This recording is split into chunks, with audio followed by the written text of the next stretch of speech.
Back to आगम classes. आज हम class 10th science chapter number 1 chemical reaction and equation start करने वाले हैं। तो हमको इस चैप्टर में सबसे पहले पढ़ना है टाइप्स ऑफ केमिकल रिएक्शन कितने टाइप्स की होती है, फिर बैलेंस इक्वेशंस के बारे में पढ़ना है।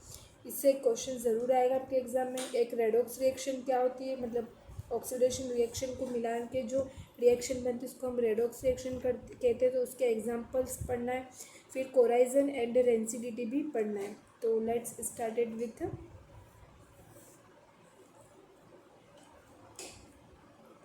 सबसे पहले हम इसमें पढ़ेंगे फिजिकल चेंज और केमिकल चेंज। ये एक पार्ट है रिएक्शंस का, केमिकल रिएक्शन का। तो हम स्टार्ट करते हैं physical change and chemical change. Physical change क्या होता है? ये एक फिजिकल प्रॉपर्टी होती है सब्सटेंस की, जिसमें कलर, स्टेट और शेप क्या होते हैं, चेंज होते हैं। उसको हम क्या कहते हैं, फिजिकल चेंज। इसमें कोई नया सब्सटेंस नहीं बनता है और चेंज इसमें रिवर्सिबल होता है और नो एनर्जी चेंज, इसमें कोई भी एनर्जी का चेंज नहीं होता है। जैसे कि burning of would, burning of would example है किसका, फिजिकल चेंज का। इसमें शेप चेंज हो जाती है और मटेरियल क्या रहता है, इसमें सेम ही रहता है। फिर हम देखेंगे केमिकल चेंज। केमिकल चेंज वो होते हैं जो दो सब्सटेंस रिएक्ट करके एक नया सब्सटेंस बनाते हैं। जब दो सब्सटेंस रिएक्ट करके एक नया सब्सटेंस बनाते हैं तो उसको हम कहते हैं केमिकल चेंज। और ये एक न्यू सब्सटेंस फॉर्म्ड करता है। इधर अपने यहाँ प्रॉपर्टीज़ में आपको लिखना है, न्यू सब्सटेंस फॉर्म्ड करता है और यूजुअली इनरिवर्सिबल होता है और एनर्जी एब्जॉर्ब्ड होती है और रिलीज्ड भी होती है। और एग्जाम्पल इसका decomposition of matter. Next slides. हाँ, अब हम देखेंगे केमिकल इक्वेशन। केमिकल इक्वेशंस क्या होता है? केमिकल इक्वेशन को हम सिंबॉलिक रिप्रेजेंट करते हैं केमिकल रिएक्शंस में। मतलब केमिकल इक्वेशन वो इक्वेशन होती है जिसको हम केमिकल रिएक्शन में क्या करते हैं, सिंबॉलिक रिप्रेजेंट करते हैं। तो जैसे कि उसमें फर्स्ट है आपकी वर्ड इक्वेशन, सेकेंड है स्केलेटन इक्वेशन और थर्ड है बैलेंस्ड इक्वेशन। वर्ड इक्वेशन वो होती है जिसको हम नाम से लिखते हैं। जैसे रिएक्टेंट एंड प्रोडक्ट के हम क्या लिखते हैं, नाम लिखते हैं, उसको हम कहते हैं वर्ड इक्वेशन। जैसे कि एग्जांपल यहाँ पे देखो, ये तो आपको पता है, ये वाली साइड को कहते हैं रिएक्टेंट और इस साइड को जो बन के आती है वो कहलाती है आपकी प्रोडक्ट। ऐसे भी याद रख सकते हो, left hand side is reactant and right hand side is product. तो ये जो नाम से लिखी जाती है, इसमें देखो आपने यहाँ नाम लिखा हुआ है ना, मैग्नीशियम प्लस ऑक्सीजन क्या मिलके बना, मैग्नीशियम ऑक्साइड। तो जो नाम से, जिसको हम नाम से लिखते हैं, right, using name of reactant and product, reactant and product के जिसमें हम नाम लिखते हैं उसको हम क्या कहते हैं, वर्ड इक्वेशंस कहते हैं। फिर नेक्स्ट आप देखोगे स्केलेटन इक्वेशन, जिसमें हम उसके नाम के क्या करते हैं, सिंबल यूज़ करते हैं, नॉट यूज ऑन देम। जैसे कि इधर हाइड्रोजन आप कर रहे हो, हाइड्रोजन, तो इधर सिर्फ आप एच ही लिखोगे जिसको हम नाम से रिप्रेजेंट करते हैं। जैसे कि यहाँ पे आपके मैग्नीशियम है तो इधर आपने देखा कि इसका नाम क्या है, Mg। इसने आपने क्या देखा, इसने Mg। तो ये होता है स्केलेटन रिएक्शन इक्वेशन, सॉरी। यहाँ पे आपने देखा मैग्नीशियम ऑक्सीजन, मैग्नीशियम और ऑक्सीजन, ये क्या है, एक वर्ड इक्वेशन है जिसमें आपने क्या लिखा है, नाम लिखा है। तो एक क्या कहलाएगी आपकी वर्ड इक्वेशन। और स्केलेटन इक्वेशन वो होते हैं जिसमें आप क्या करते हो, using a symbol instead of name. Name की जगह आप क्या यूज़ करते हो, इसमें सिंबल यूज़ करते हो, तो वो आपकी कौन सी इक्वेशन कहलाती है, वर्ड इक्वेशन कहलाती है। और ये बैलेंस भी हो सकती है, may not be a balanced yet. और ये अभी तो बैलेंस नहीं है, अभी तो बैलेंस है, मतलब कभी नहीं भी हो सकती है और हो भी सकती है। और ये क्या है, next balance equation. Balance equation का मतलब ये होता है कि जितना आपका प्रोडक्ट में एलिमेंट्स का जो मास है उतना ही आपका रिएक्टेंट होना चाहिए।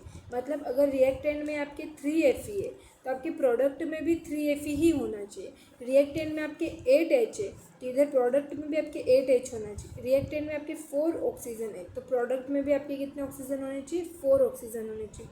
तो ये बैलेंस इक्वेशन कहलाती है। ये बैलेंस दोनों साइड होना चाहिए, दोनों साइड इक्वल बैलेंस होना चाहिए।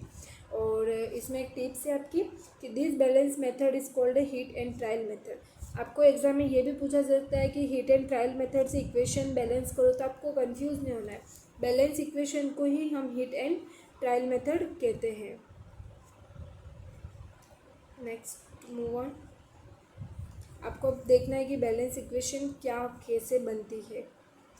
जैसे कि आपको एग्ज़ाम में दे कि आप करो बैलेंस इक्वेशन करो स्टेप बाय स्टेप, या फिर आपको ये भी दे सकता है हीट एंड ट्रायल मेथड से यूज़ करो।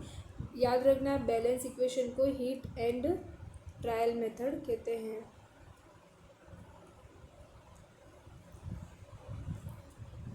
अब इधर देखो आपको एग्जांपल दे रखा है एनसीईआरटी का Fe plus H2O Fe3O4 plus OH Fe3O4 plus H2O, ये आपका एक एग्जांपल है एनसीईआरटी बुक का।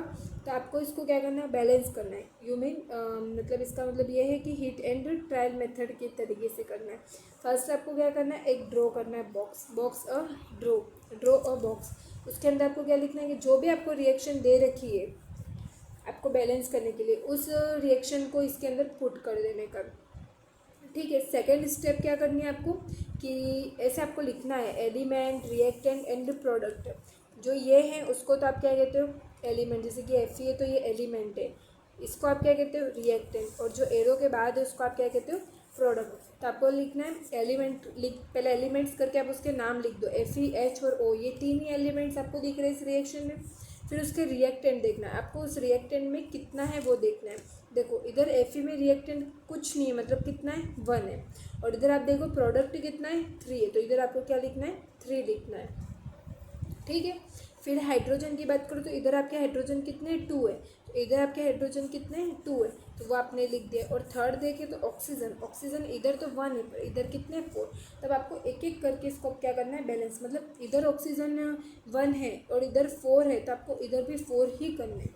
अगर इधर 3 है और इधर 1 है तो इधर भी आपको कितने करने, 3 करने। तो इसको आप क्या करना है, आपको बैलेंस करना है। मतलब टोटल रिएक्टेंट कितना हो, total reactant equals to total product. दोनों मतलब दोनों का रिएक्टेंट और प्रोडक्ट दोनों के क्या होना चाहिए, आपका बराबर होना चाहिए। अब आप देखो बैलेंस, पहले हम करेंगे ऑक्सीजन को बैलेंस, क्योंकि इधर ऑक्सीजन सबसे ज़्यादा है, एक का 2 एक का 3, पर ऑक्सीजन का कितना है, 4 है। तो आप पहले ऑक्सीजन को बैलेंस करो। ऑक्सीजन को बैलेंस करने के लिए आप देखो रिएक्टेंट में कितना है, ऑक्सीजन के आगे 1 दे रखा है, रिएक्टेंट में आपका ऑक्सीजन कितना दे रखा है, 1 दे रखा है। तो आप ऐसा 1 में क्या मल्टीप्लाई करो कि रिएक्टेंट भी 4 हो जाए और प्रोडक्ट तो ऑलरेडी 4 है। तो सीधी सी बात है, इधर आप रिएक्टेंट में किसका मल्टीप्लाई कर दो, 4 का मल्टीप्लाई कर दो। बट ऐसा नहीं होगा कि इधर सिर्फ O से ही मल्टीप्लाई होगा 4, नहीं, ये पूरा जो फॉर्मूला है, क्योंकि O तो इसके साथ जुड़ा हुआ है, तो इस पूरे फॉर्मूले में आपको 4 से मल्टीप्लाई करना है। ठीक है, तो ये आप इसको पूरे फॉर्मूले में अगर 4 से मल्टीप्लाई करते हो तो आपका ये ऑक्सीजन तो क्या हो गया, बैलेंस हो गया। बट एक ऑक्सीजन तो आपका इधर बराबर हो गया। बट आप इधर आपने एक बात नोटिस की होगी, इधर हाइड्रोजन 2 है पर इधर आप 4 से मल्टीप्लाई करोगे तो हाइड्रोजन आपका कितना हो जाएगा, 8 हो जाएगा, क्योंकि आप इधर 4 से मल्टीप्लाई कर रहे हो इधर वाले साइड पे। तो ऑक्सीजन तो 4 है पर हाइड्रोजन कितना हो गया, आपका 8 हो गया। तो बैलेंस हाइड्रोजन करेंगे। अब अपन हाइड्रोजन में इधर तो 8 है, अब इधर ऐसा अपन क्या मल्टीप्लाई करेंगे, इधर भी 8 हो जाए। तो सीधी सी बात है, इधर आप 4 से मल्टीप्लाई कर दोगे तो इधर भी आपका क्या हो जाएगा, 8। तो इधर हाइड्रोजन भी किसके बराबर हो गए, हाइड्रोजन के। अब बचा सिंपल सा आयरन। आयरन में तो आपको कुछ नहीं करना है, क्योंकि इधर आपके आयरन कितना है, 3 दे रखा है। तो इधर सीधा सीधा भी यहाँ पे 3 Fe लगा दो, तो ये आयरन भी बैलेंस हो गया। अब जो लास्ट स्टेप है वो भी इम्पोर्टेंट है, ऐड स्टेट एंड सिंबल। मतलब इसका मतलब ये है कि आपने जो बैलेंस रिएक्शन है वो तो आपने रिएक्शन लिख दी, बट आपको इसमें स्टेट भी लिखना है। स्टेट मतलब सॉलिड, लिक्विड, गैस। तो अगर जैसे आयरन सॉलिड है तो वो सॉलिड लिखना है, H2O गैस है तो गैस लिखना है, जो चीज़ लिक्विड है तो लिक्विड लिखनी है, और एक्वस है तो ये एक्वस लिखना है। तो ये चीज़ें भी आपको इसमें ऐसे, जैसे इसमें लिखी हुई है वैसे आपको लिखी हुई। ये एग्जाम्पल जो क्वेश्चन उसमें आपको लिखी हुई नहीं देगी, बट आप जब पूरा सॉल्व करोगे तो उसके बाद आपको ये स्टेप से लिखना है। नेक्स्ट यही मैंने आपको बैलेंस इक्वेशन का वापस से लिख के दिया है कि बैलेंस केमिकल इक्वेशन को ही हीट एंड ट्रायल मेथड कहते हैं। इसमें टोटल मास ऑफ एलिमेंट जितना प्रोडक्ट में रहता है केमिकल रिएक्शन का वो मस्ट इक्वल होना चाहिए टोटल मास ऑफ एलिमेंट किसका, रिएक्टेंट का। इधर आपको 2 ही चीज़ें ध्यान रखनी है, एक तो बैलेंस इक्वेशन कैसे करते हैं, बैलेंस इक्वेशन को हीट एंड ट्रायल मेथड कहते हैं। और नेक्स्ट चीज़ आपको ये ध्यान रखनी कि प्रोडक्ट जो होता है वो इक्वल होता है किसके, रिएक्टेंट के। तो बस ये 3 चीज़ें आपको इसमें ध्यान रखनी है। यही मैंने स्टेप बाय स्टेप्स आपको बता दिया है कि फर्स्ट में आपको बॉक्स में ड्रॉ करना है, सेकेंड आपको है ना नंबर काउंट करने हैं, थर्ड आपको पहले 0 मतलब पहले ऑक्सीजन को मल्टीपल करना है मतलब इक्वल करना है, फिर आपको हाइड्रोजन को करना है, फिर आयरन को करना है, और लास्ट में क्या करना है, आपको स्टेट करनी है। स्टेट के नेम लिखते हैं, सॉलिड है, गैस है कि लिक्विड है कि क्या है। तो ये आप इसमें एक तो चीज़ याद रखना कि ये एक हीट एंड ट्रायल मेथड है। फिर नेक्स्ट चीज़ आपको क्या याद रखनी है इसमें, एक तो ये हीट एंड ट्रायल मेथड है। नेक्स्ट चीज़ आपको इसमें याद रखनी है कि टोटल ऑफ रिएक्टेंट जितना है, मतलब इसमें प्रोडक्ट का मास जितना होगा उतना ही हमको रिएक्टेंट का करना है। आप इसमें ऐसा ना करें कि जैसे कि प्रोडक्ट में आपको है ना 4 दे रखा है तो आप रिएक्टेंट में है ना, रिएक्टेंट में 2 दे रखा है तो प्रोडक्ट में ही 2 माइनस कर दे, नहीं ऐसा नहीं करना। आपको जितना प्रोडक्ट का दे रखा है उतना ही रिएक्टेंट का आपको करना है। और फिर नेक्स्ट इसमें एक चीज़ ध्यान रखनी कि जो 6 स्टेप्स है वो आपको पूरी फॉलो करनी है, इसमें एक भी स्टेप आप मिस नहीं करोगे,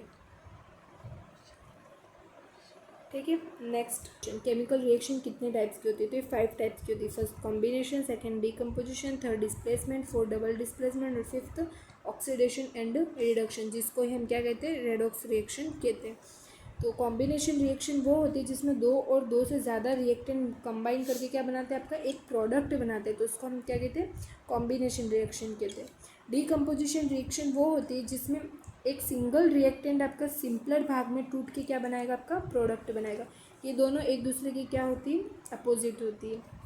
डिस्प्लेसमेंट रिएक्शन वो होती है जिसमें मोर रिएक्टिव एलिमेंट क्या करेगा, डिस्प्लेस करेगा लेस रिएक्टिव को। इसमें क्या होगा, मोर रिएक्टिव एलिमेंट क्या करेगा, डिस्प्लेस करेगा लेस रिएक्टिव को, तो वो कौन सी कहलाएगी, आपकी डिस्प्लेसमेंट रिएक्शन। जैसे कि ये ए मोर रिएक्टिव है किससे, बी से, तो ए क्या करेगा, बी को रिप्लेस कर देगा, डिस्प्लेस कर देगा, और ए क्या करेगा, सी के साथ कंबाइन होकर बी को क्या कर देगा, निकाल देगा।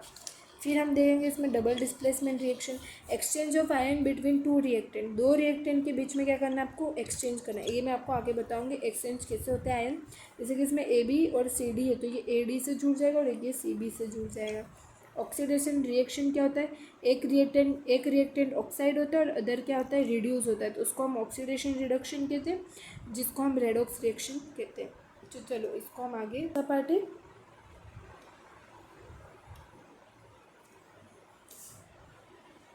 ये आपकी कॉम्बिनेशन रिएक्शन का ही पार्ट है। ये कॉम्बिनेशन रिएक्शन के आपके टोटल कितने पार्ट है, 2 पार्ट है, एक एक्सोथर्मिक रिएक्शन और एक एंडोथर्मिक रिएक्शन।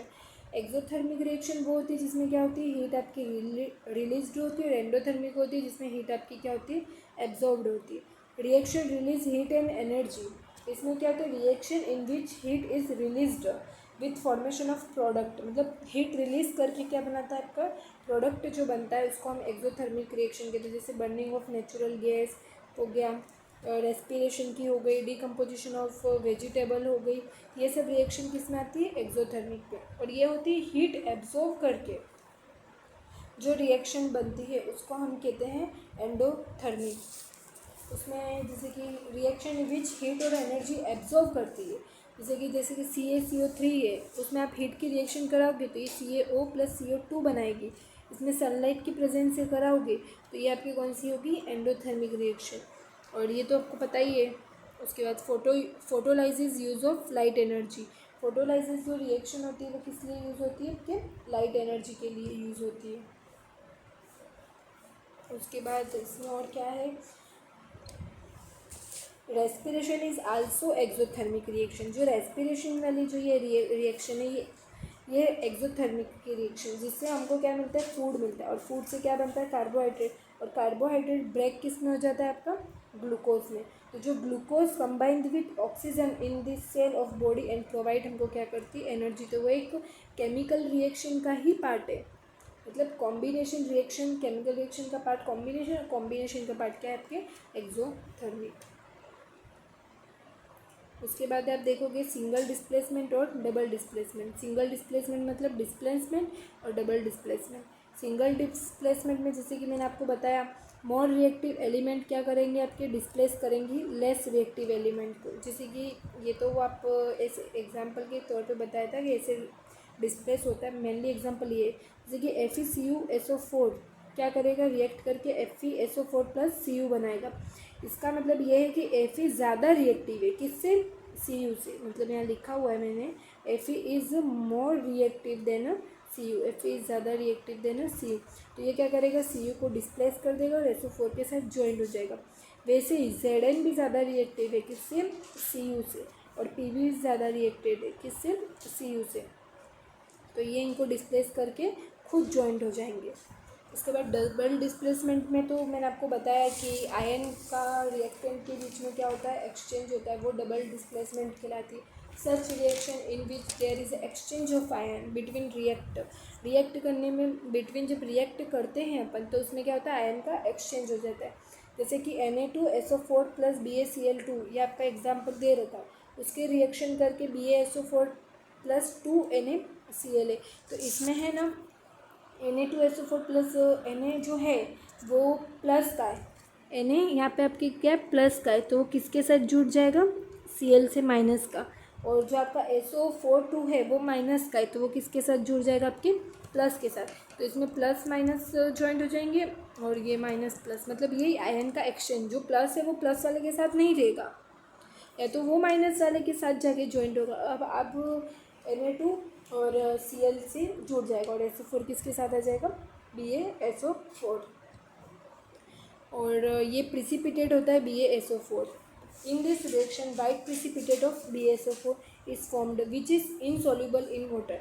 जो BaSO4 है वो सॉल्यूबल नहीं होता है वाटर में, और insoluble substance water, this insoluble substance formed is known as precipitate. Any reaction that produce precipitate वो कहलाएगी। कोई भी रिएक्शन आपका प्रिसिपिटेट मतलब बनाती है तो वो प्रिसिपिटेट रिएक्शन कहलाएगी।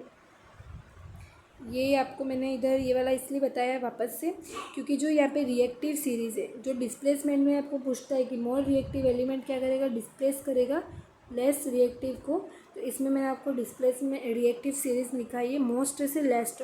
जैसे कि पोटेशियम ज़्यादा है सोडियम से, सोडियम ज़्यादा है किससे, कैल्शियम से, कैल्शियम ज़्यादा है किससे, मैग्नीशियम से, और aluminium, zinc, ferrous, Pb, Cu, Ag और Au।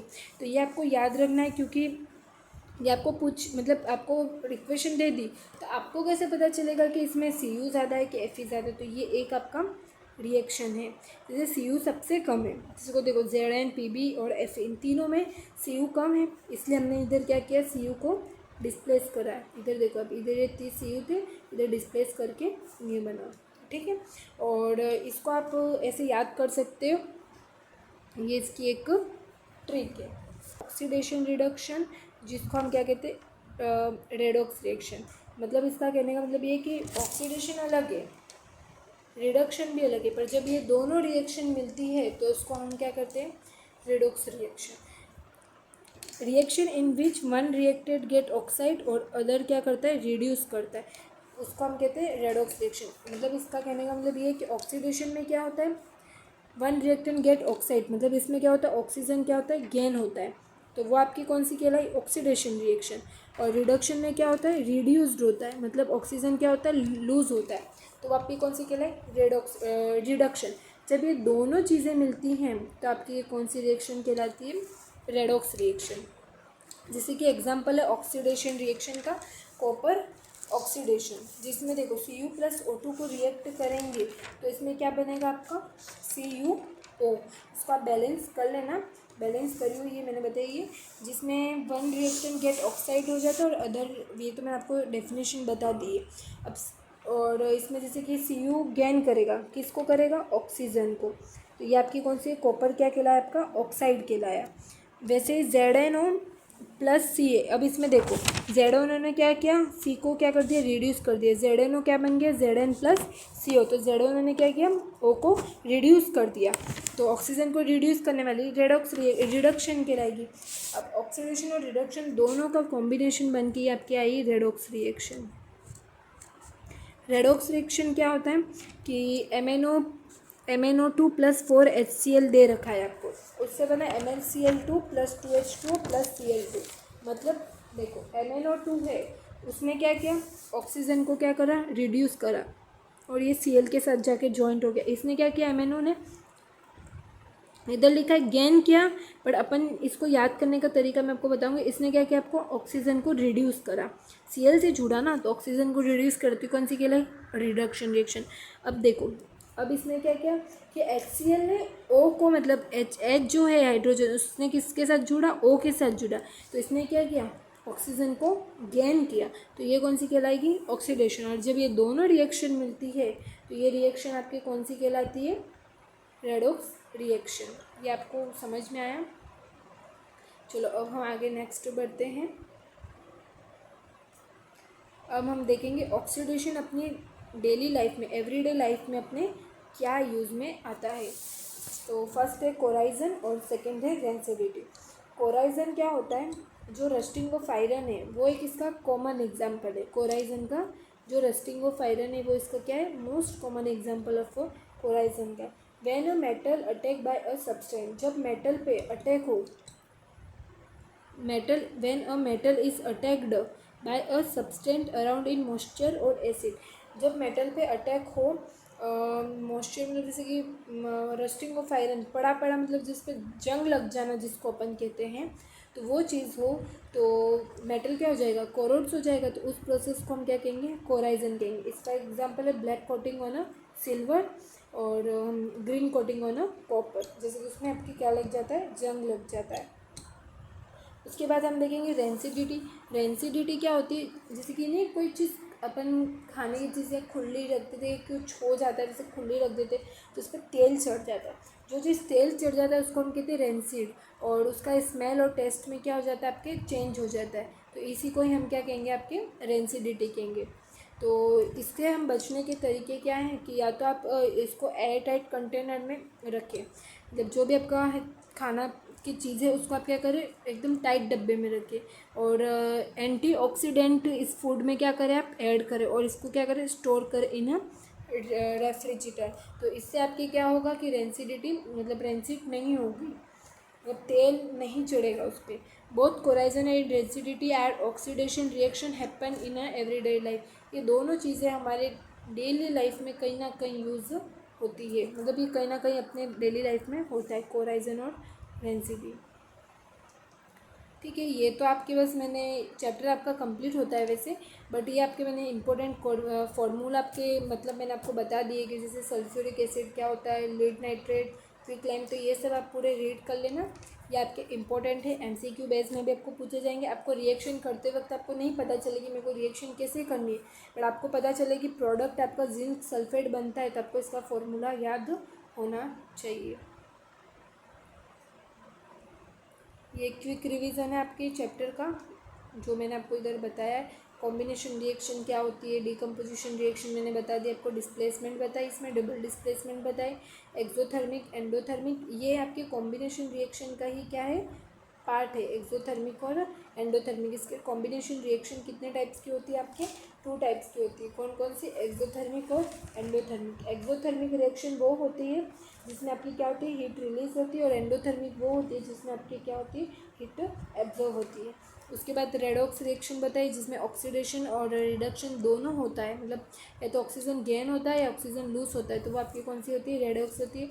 कोराइजन बताई मेटल अटैक के कारण, जिसमें कॉमन एग्जांपल है रस्टिंग ऑफ आयरन। और डेंसिटी बताई फैट और ऑल ऑक्साइड, जिसमें स्मेल और टेस्ट में क्या हो जाता है, चेंज हो जाता है, तेल चढ़ जाता है कोई भी खाने की चीज़ें उसके।